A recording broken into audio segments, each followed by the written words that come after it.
Thanks for tuning in to Local Energy this week. Wade and I sat down with Scott at Red Dirt Fluid Services out in Oklahoma. We had some great conversations about artificial lift optimization. So, hope you guys enjoy the conversation as much as we did. We did have a couple audio and video challenges throughout, but made the best of what we had. And I think we have a great episode for you. So, enjoy the conversation. And if you have any questions, let us know. Scott, thanks for joining us today. I know you're out in the middle of the field right now. So, thanks for taking the time and spending it with me and Wade to answer some questions. The thing I want to kick us off with is what got you into artificial lift in the first place? Was there something in particular that caught your eye? Was it a friend? Was it family? Tell us a little bit about that. I started working in oil and gas 15 years ago, and I worked for three different companies, and basically they all did the same thing. I started out hauling water, did that for a while, and kind of moved up to a sales position, and that's where got really involved in artificial lift. We do different things. We had hot oilers on the completion side. We had some superheaters, but mainly hot oil work really kind of got me started in the artificial lift side of things. And I started following this guy named Joseph Anthony Norman, and he owns Fluid Levels in Midland. And I started following him. And at the time, I wasn't really happy with the company. It's not that I wasn't happy. It's just, I knew I wasn't going to go any further than Right, I've there's no more room for growth. And I right. kicked it around and I picked up the phone. I called Joseph. We had a long conversation. And next thing I know, I'm filing for a LLC, and I w- got a hold of the guys at Echometer. Their software is amazing. My customer base is a lot of smaller independent operators, and they Right, typically have legacy wells. We call them stripper wells. So right. they pick up the phone, they call me, I go out, shoot a fluid level, maybe run a dynamometer, but the report that they get back, it tells them everything they need to know about what's going on with that well. It really lays it out to where you can kind of map out what you need to do to increase production or offset operating costs. Is there ever a point with these smaller stripper wells, like they're just not, you can't fix them anymore? Okay, there's fluid, but we've got too many issues where it just doesn't make economic sense. It's more to they're at the end of their life. Some people just drill and go straight to rod pump, but in Oklahoma, we have a lot more gas in the basins that we are operating out of. So you see a lot more gas lift and plunger lift. And then at some point, to get as much recoverable fluids, you're going to have to go to a rod pump system just to get, if you want to get as much out of there as you can. But to answer your question, yeah, there is a point where the economics don't really add up, and at that point, most people, the Oklahoma Corporation Commission, I think you have to file for I think it's a 1003A, and so in Texas, we call them H15s. So if you haven't operated that well, you just basically go in and shoot a fluid level and find out where if there is any fluid, and if so, where's it at? And as long as it's below the water tables, then you're good. You can just let it set idle. But at some point, you are going to have to plug that well. Somebody is. Right. Yep. Okay, got it. Yep. But there will become a point that that well is you've recovered as much as you can, and it just doesn't make sense to keep trying and spending the money. It's depleted, and it's time to be plugged. And a lot of time, you're talking about whenever a lot of these recovery methods, you're talking about end of life, right? And so over that amount of time, Correct. you can accumulate all different kinds of damage to your casing or to your well and all that stuff. And, there still could be some recoverable in there, but the cost to repair it and get it flowing back just far outweighs whatever that strip is. If you're Yeah. scrolling Twitter lately, you can see a lot of people who are like, I'd have the money to fix this at $80 a barrel, but at Oh $57 yeah. a barrel, it just doesn't make sense. Yeah, and it's crazy. It's funny that you mentioned that because I have a new customer, and he's got four wells that are making about 3 barrels a day, which for him, that's mailbox money. And I went out and shot some fluid levels, and I was like, hey, ran a dynamometer and verified that his well is pumped off. There's a time where you have to shut it in, kind of let it build some fluid, and then Right. you figure out how long it takes to pump it down, the amount of fluid that you gained, and that's how you kind of set your timers.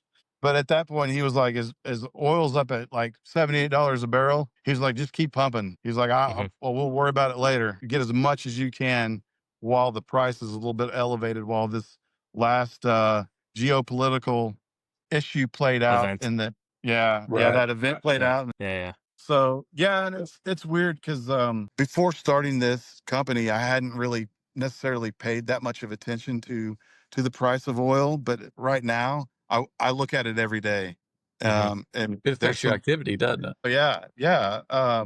It's weird because right after the election, we started selling some gas, exporting a lot of gas. So you saw the price of gas go up. So a lot of my customers that had some wells that were producing gas, prior to that, it wasn't economical for them to go ahead and it was more of a byproduct, and they didn't want to flare it. That's everything that's going on. So we kind of just shut those wells in. I've been probably, I would say 80% of my business has been here lately has been gas on the gas side, gas producing side. I gotcha.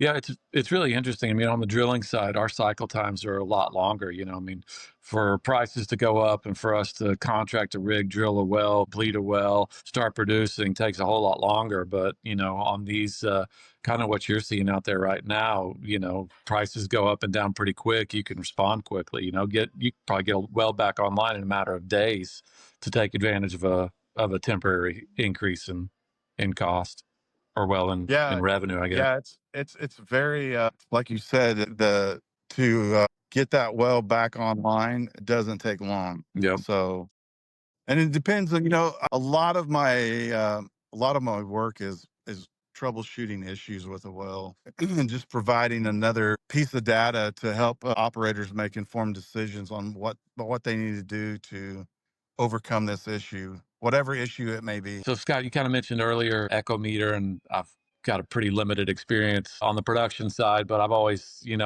heard it and known it to be kind of the gold standard of getting information on fluid levels and giving you some data in order to make kind of informed intervention decisions. So, if you wouldn't mind, like, kind of walk us through, what does Echometer do? How does it work? What kind of information does it give you? So Echometer has they have fluid guns, obviously. Right.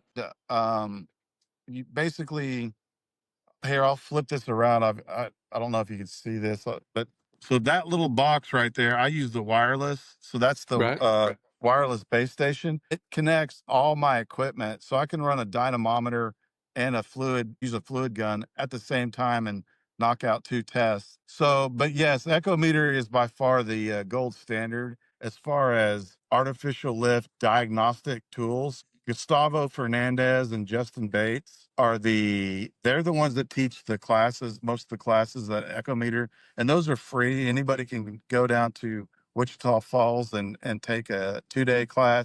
They go for anywhere from 2 days to 5 days, depending on which block of training you want to take. But great customer service. You buy the equipment. They help not only with problems you may be having with equipment, but if I have a well and I'm not sure, where the fluid level is, say, I send the file to Echometer and let either Justin or Gustavo or Ronnie look at what I've done, and they can kind of tell me, hey, this is where we think the fluid level is based on X, Y, and Z.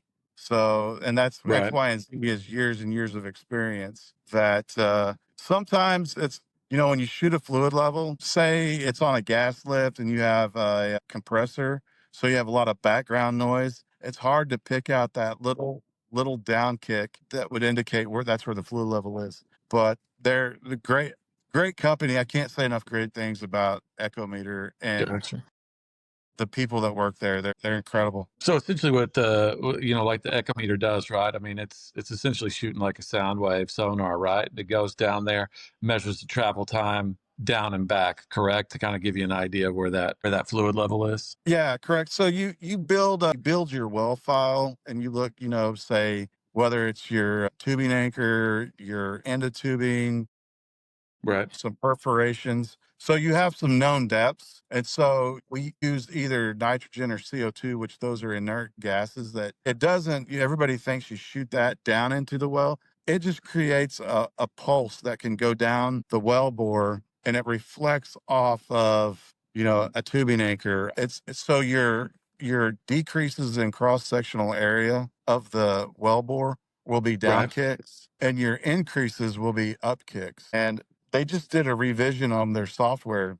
There's a new test that we can run. It's called the dual shot. So, say you think you have a hole in your tubing, as long as that hole is above the fluid level, you hook up two guns, one on the tubing side and one on the casing side, and Right. you fire down the tubing and you listen on the casing, and then you reverse that. And where, if you have a hole where those two guns communicate, that will indicate where your hole is. And so I did one in April for a customer, and it was a new customer, shot a fluid level or did a dual shot, and I told him it was on the 49th and a half joint. And sure enough, it was on the 49th joint when they pulled the tubing. Wow. So it's So pretty accurate it's there. Wow. yeah, it's and they'll tell you it's plus or minus the joint. I think it's plus or minus. I want to say, and I may be wrong, 8 to 6 feet, but it's really accurate under the Right. right conditions and everything. It's Right.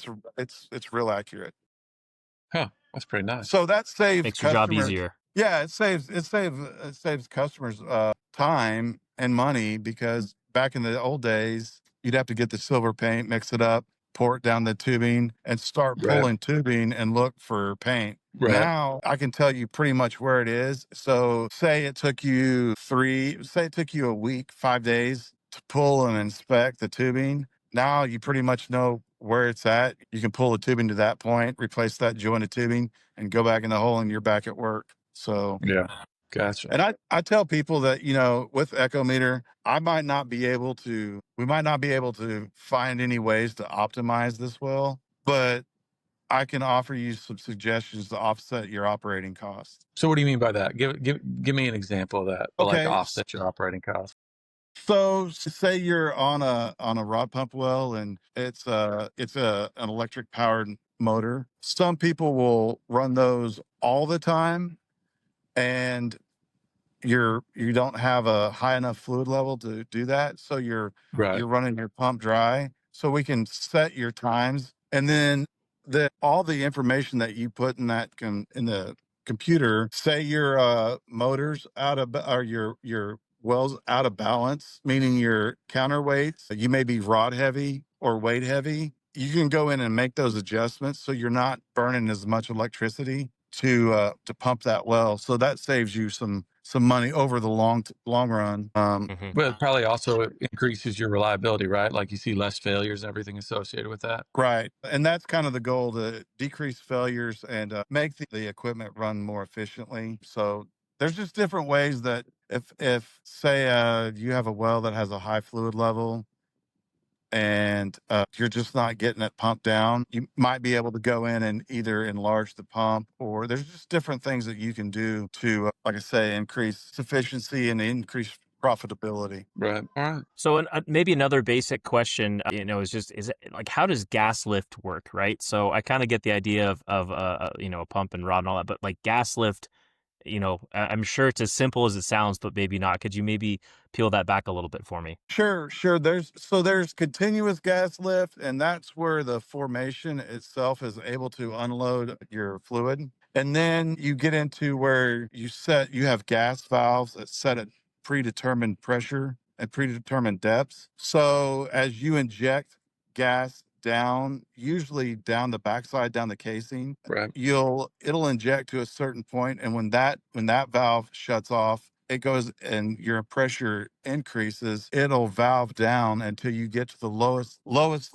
gas lift valve, and you operate off that valve. That's You inject gas down the casing and it lifts your fluid through your tubing. I've got a customer that he just had drilled and completed this well, and he was injecting down the tubing and lifting up the backside. So annular flow is what we call that. He called me and he was like, "I think there's something wrong because we just kicked the well on and it just automatically went to the lowest level and started injecting." And so he wanted me to come out and verify, and I did. And the pressures when they determined where those gas lift valves need to be set and at what pressures, they kind of overshot it. So it went to the lowest level and started injecting from there. Gotcha. Okay.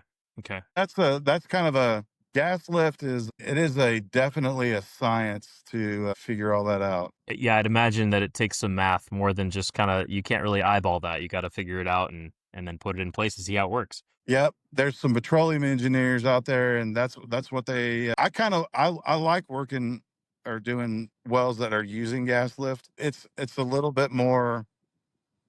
It's a little bit more challenging than say your rod pumps are challenging. Every form of artificial lift has its challenges, but I really like doing the gas lift. It's pretty cool. So besides your Echometer that you've kind of mentioned already, I mean, what kind of equipment are you taking out to the field? And this will be my last question, and then I'll let Wade kind of ask about the GAPL and the PAGL and all that fun stuff. Really, honestly, that is the only equipment other than different size pipe wrenches and all the little fittings that you have because you go out to a well and every well is there's little nuances in how they have that well plumbed. So you have to have a little bit different kind of fitting for every. It's crazy because like I said, when I bought my equipment, the next place I went is to a pump and supply and bought pretty much every type of fitting that you can buy from swedges to 90s to nipples and collars. And that was another big purchase. I mean, I've got a whole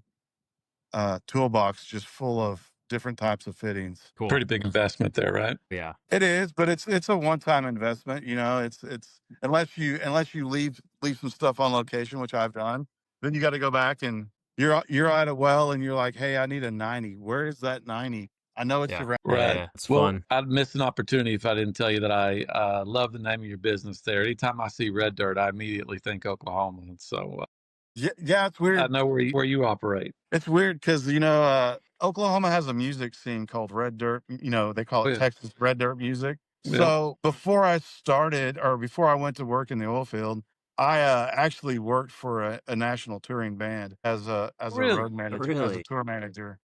Can you say which one? Well, so I worked for a band called the Great Divide for a little while. Okay. Yep. And then when Mike left the Great Divide, I went to work for Mike, and then they got back Okay. together. And about the time they got back together, that's when I jumped into the oil field. So I've I spent got you. many a time, All right. many years out on the road. I was basically the way I look at it, it's like herding cats. Is how that job. It's challenging in itself because artists have their own timeline, and that they typically don't follow Right. a structure. That's why they're musicians Hmm. and artists, but Right. Hmm. you have to get to an interview at a certain time. You have to, it's like I said, it's a Well, constant babysitting. I'll tell you what, man, it's that way in the oil field sometimes too. It's certain companies and certain jobs. There's a lot of no calls and no shows and running lates and all those things as well. So sounds like you were prepared for the road and dealing with all the people. It was challenging, but I will say this, and in the oil field, I tell people this all the time. You meet the greatest people in the oil field because as you start, you build a reputation. And if you do what you say you're going to do for people, show up on time, and you're fair in your pricing, you'll always have work. But if you're one of those Hmm. that show, you call in late, you don't get the job completed, you won't be in the industry for long. No, it has a really good way of sorting those people out. I learned that when I started, I was an MWD, and I realized very quickly if I'll answer the phone when the coordinator calls and not complain about wherever they're sending me to, that you're starting out ahead of 70 or 80% of the people right there, And so Yeah, I definitely see what you're saying. it's your reputation follows you, and it's hard to rebuild that once you've messed up. Yep. And it's a very Yeah. small world too, isn't it? Yeah, yeah. When I like I said when I first got started, I knew a lot of people. I would say within like 3 counties, there's a lot of some operators that work here, and they helped get my name out. Next thing I know, started small and kind of built up. Now I'm kind of getting into your independence. I've started with zero, and I think I have 33 customers now. It's amazing. Yeah. So And a lot of yeah, that probably word of mouth reputation, them talking to each other, a building that lot of comfort that. level. A lot of that. I've tried every type of marketing, and it goes back to your reputation. Referrals. You cannot, as long as you do a good job, people will refer you out. And that's where majority of my customers have come from before. And it sounds like you're putting the work in and like have some great results, but are there any particular, scenarios or challenges that you're like, you got to the well site, you're looking at it and you're just like, man, I don't even know how this is going to work. But then after some tinkering, you figure it out, or any particularly interesting situations that might be, I don't know, kind of fun to talk about. I try to get as much information I can from when the customer calls the job in. But there are times here's an example. I had a customer call and he's like, man, I got 3 wells. They're right beside each other. Well, what that day I think I put 300 miles on my truck. His right beside each other is 2 counties over. And each well Yeah. was a little bit different. So one was a gas well that he had just acquired the well out in the what we call the Cherokee Shelf, and Yeah. that's where the hot spot is right now. And Yeah. I was looking around, I was like, they took the lubricator off. They all the what you would think when especially you go to a plunger lift well, all that was stripped off. So I had to kind of improvise and shoot down the backside. I put a bull plug on there, and I wasn't Right. really sure. I opened the gate valve, and I was like, man, I hope it doesn't just. I wasn't really sure what I was gonna find, but I made it work. And how many times too are you working off of like wellbore schematics from 30, 35 years ago? You shoot something and it just doesn't seem to agree with with what all your documentation's saying. Or I'm working off a completion report from 1972, and that's all I have. Right. That's that we drilled the You got it. well, and yeah, that's all I have. So you just Well, being well, able I to just read all kind the of acronyms and everything else is just a challenge in and of itself. It's almost like reading another language. just had kind of had to build the well file of what I thought if this was my well, and I know that this is the Right. depth and this is the zone that they completed. what what diameter of rod and what length would I put and where would I put my pump? Rule of thumb is, especially on a rod pump well, is you put it down below your last perf or you put it up a little bit higher than your top perf because you want to use the last perf because of natural gas separation, you know. But if you have some solids, sand issues and stuff, you don't want that falling back in on your pump. So it's all trial and error. You just kind of figure out what works the best and just go from there. I like how you framed it. It's like, if this was my well, right, what would I do? I think it's cool that you're kind of taking ownership of it mentally, right, as you're kind of working through it and talking to a lot of these, like, and you're talking about these documents from 1972, but a lot of these companies, they're saying, hey, we got this whole AI thing coming and we're going to get all these documents and upload them and everything's going to be available. I mean, do you see any value in having them digitized and, I don't know, like put into some AI system, or is that really just kind of, I don't know, are we selling VC and trying to raise capital for nothing at that point? I mean, on smaller wells, for example. Yeah, to answer your question, yeah, there's great value in that because these wells, people buy them over time, and you'd be surprised that if you purchase a well A and the company you bought it from, you go to them and say, "Hey, I need all your records, all your well files." And, we don't have those. So now what do? Well, you got to pay a workover rig to come out and pull everything and literally count how many rods, what size pump do I have? Is it in good condition? Usually at that point, I'd recommend go ahead and send your pump off and have it rebuilt because you don't. How long has it been setting? You should have the latest production reports, but some companies don't even give that out. You acquired the well from this Right. guy, and he didn't have it to give to you. So now I've found myself in that situation where I'm actually building the well file for that customer. So Okay. Okay. So yeah, that would be, I mean, I could see the justifiable need for that then. It's not just, because again, you look at all the VC in this space right now, especially oil and gas seems to be having its moment with AI. I think every industry really, but that's one I've been kind of tracking a bit more is the documentation and how that works. So it's good to you know. know, Yeah, AI lots of is. companies are making a big push to digitize that. I'm good friends with a gentleman by the name of Holt Hagee, and he works for. there's a lot of AI in optimization. They sell a product called the Smarten, and it's a POC for your rod pump wells. And I that was AI, it learns the well over time, so it is helping you optimize your production. And at the end of the day, that's the name of the game out here for any operators. How can I optimize my production? You right, know, whether it's and That's it's gas awesome. prevent. or oil. No, I think something like that. You've got something that's instead of having to go out there and read dyno cards and do all these different things, you've just got somebody who's watching it 24/7 and making adjustments on the fly. That man, that's it feels like that's the way everything's going to be eventually heading. Sure. And that's the thing is like, I would say that it's great, but there's that other aspect that, the elephant in the room nobody talks about is how many jobs are going to be, how many jobs are Right. we going to lose because of AI? But I'm one of those that and I learned this from a long time ago. If you make yourself an asset to whoever you're working for, they'll always find something for you to do. And, especially um, the new generation that is just now getting into oil and gas, I would highly advise get in and learn as much as you can about AI, because you're going to make yourself so valuable that you'll always have a job. There was a particular tweet I was trying to pull up, Wade. I don't know if I sent it to you, but it was kind of along those lines. Was this has been changing. AI is really, it's not it's new, but it's not new, right? They've been Right. optimizing it and finding different ways around it, and the whole idea is it's just going to evolve. So I agree. I mean, I'm not on the field in the oil and gas industry, but I mean AI is huge for what we do. Even I mean, there's just a Mhm. huge it's a very interesting shift. And so, anyways, I think that's a great feedback on what they're doing. I feel like we're kind of at that space where back in the day, no, operators didn't have computers.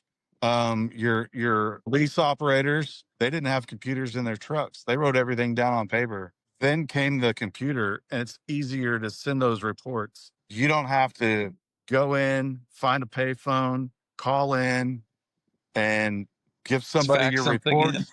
Yeah. Right. So now, and I think AI is we're kind of at that birth of that new technological tool that we have to increase profitability, make everybody's life easier. And for engineers, they can make those decisions right there on the fly because they've got the information to them. And it's just, It's there's not definitely that lag. increasing efficiency. Yep. Correct. Yep. Yeah, I The agree. amount of data and information that you can get to make those decisions and even use AI to inform those decisions is, but we in the oil field, we've like you just stepped through 2 or 3 decades worth of kind of technology innovations that have been, kind of encroaching and making everything that we do just more and more efficient and more reliable. And it's just, I think AI is like you're kind of talking about, it's just a natural progression of what we've seen over the last few decades. Mhm. It's one of those things, but at the same time, it's probably never going to replace the workover rigs going out there and pulling tubing strings and doing a lot of those things. As much as we say, one of the things I've been through a couple of different, been with companies either acquiring companies or being acquired ourselves, and one of the things I always have is that the closer to the wellhead, the safer you are, and I think a lot of that's very true because no, you still need people to go out there and like you're talking about, turn wrenches and pull tubing strings and do all these things. Yeah, that's It does seem somebody. like the. Go ahead. Sorry, Scott. No, I was just gonna second what Wade was saying, about being closer to the wellhead. The closer you get to the wellhead, the longevity of your career, And I learned that, like I said, when I was hauling water for company A, and I was like, man, I want to do something else. I want something more. And so, yeah, the closer you get to the wellhead, the more you learn, the more valuable you are, and especially service companies, and like you said, work over rigs. You can't replace that. Absolutely. All right. So, Scott, earlier we talked about GAPL and PAGL and kind of some of these other recovery techniques. Now, at this point, you're starting to combine different aspects of artificial lift. So, if you wouldn't mind, kind of walk us through the difference between, or what GAPL is, what PAGL is, and maybe a little bit of the difference there. Okay. So PAGL is plunger assisted gas lifts. So think of it more as like a continuous flow. We talked about, Flow from gas the lift. reservoir or flow from like a compressor? Well, so initially it flow from the reservoir till it gets to a point where it can't lift. As a well, you drill the well, complete a well, you start your decline curve. And as that well declines, you've got to go in and add different things. So Paggle is, I would call that your first stage. It's the well can't unload itself because you're getting more and more fluid. So then you add a plunger to help it lift that fluid. And then you get to a point where, hey, I think I'm going to put a compressor on here. So you have a compressor that injects down the backside to help lift that. And then you will have to eventually, put in your gas lift valves and then you can inject your gas. Most people get gas from another location to inject down the wellhead. That's when you get into your GAPL. So that stands for gas assisted plunger lift. So that's where you have to have an outside gas injected down so you can lift the fluids. And then the other stage, I would say, is probably more, again, everything goes back. You will have to, if you want to get as much recoverable out of that well, you are at some point going to have to put in a rod pump. And I do have a customer right now that we are discussing that very thing. He wants to go ahead and put the rod pump in, and I've told him, "Hey, let's hold off. You've had plunger in here previously. I think the next thing to do is I think we need to look at a compressor and put a compressor in and help inject that gas down. It does make a lot of oil, so that's kind of where I'm leaning. He wants to go ahead and, like I said, he's looking at plunger or sorry, rod lift, rod Right. pump wells, and gas. They don't. They're not good friends. They don't like each other. So I'm trying Hmm. to maybe let's produce it with a compressor before we jump into adding a rod pump. Did that What answer is your a what question? is a rod pump? Yeah, yeah, perfect. Out of curiosity, I mean, I don't own any wells and I've never, had to maintain one, but I mean, it to put a rod pump in, is it, tens of thousands of dollars to do that? I mean, or is it a couple thousand? Like, what does it cost to do something like that? To convert over to rod pump, yeah, it's pretty costly, and so it depends on if you have a horizontal or vertical. Vertical, it's not as costly. Or horizontal wells, and Wade, I know you can add to this. As we've progressed in the industry, we used to be able. I think it'd take you 3 months to drill a well. Now you're doing it in 3 4 days. So those wells are really deviated. So that's another time when you use gas lift because of the deviation. But I know that. So to answer your question, it depends on how deep and how deviated is that well, because it's hard to get your tubing to make those dog legs, and then Right. you have your rods rubbing up against Rod your guides and tubing. right. So you can put rod guides in, you can do different things, but you still have to overcome those challenges. Okay, That was one of gotcha. the things. Anytime at one of the previous companies I worked for, the production manager always loved to give me a hard time about the crooked holes I drilled because he said that was gonna. He always said it was ruining his long term production. He's like, you guys drill it for a month, but we got to produce it for 30 years. So he was always giving us a hard time about our deviated portions of those vertical wells. Sounds like you should call Scott. It might help him out. Lynn Rowland at Echometer, he calls it the drunken porpoise because they just kind of corkscrew and go around. So he's like, that's the drunken porpoise. Yeah. So it's weird because when I Oh, that's build a Yeah. well funny. file, when they're horizontals, man, I'm like, hey, get me a deviation survey, because once I put that information in, kind of again, it gives me another. It adds a Right. piece to the puzzle that helps me give them more accurate data. Like, hey, I think this may be your problem. I've got a customer that he was on GAPL, and he was coming up with some drive runs on his plunger, and he couldn't figure out Okay. what was going on. And so what it was, there was just a dog leg, and the tubing had just a little bit of I would call a shift. So that plunge, we could once we got the plunger to surface, took the plunger out and looked, and sure enough, on the bottom of that plunger, it had just taken a beating because it would fall and it would hit that spot and it would just rest there. All right. We got it addressed, we got it fixed, and it's running great now. Right. Okay. Okay. And Huh. they also they make tons of different kinds of plungers for all different kinds of issues. And I work with a company called Endurance Lift, and they just modified some plungers. And I was tracking the fall velocity of these plungers. You'd be amazed at how fast these plungers were falling, like 3,000 feet per minute. So it literally Oh from wow. Hmm. that plunger from going from surface to the down bottom hole assembly, it literally was like, I think the average was about 5 minutes, a little bit less than 5 minutes. So that's Wow. traveling. So they really were able to minimize their shut-in time. Yeah, yeah. Yep. And so yeah, Bang. if you can do that, like you get more production. Again, it goes back to efficiency. I know one of the questions I thought you guys had sent me, you were wanting to know is, tracking plungers. How do you optimize tracking plungers? And Wade just nailed it on the head. If you can decrease your shut-in times and you're getting that plunger to lift fluid to surface more frequently and as efficiently as possible, that's just more money. You're getting your gas down the sales line and you're getting your fluids to the separator. Yep. Okay. It's all about Gotcha. lowering the bottom hole pressure, and so the more water you can get off, the better. Yeah.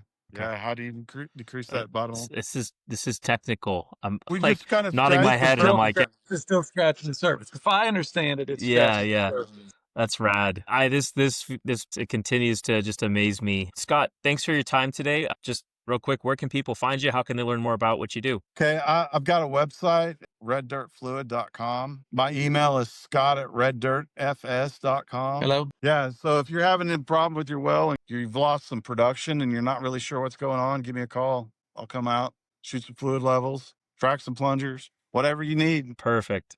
Well, Scott, thank you for your time today. I'll catch you again soon, and we'll go from there. But have a great afternoon.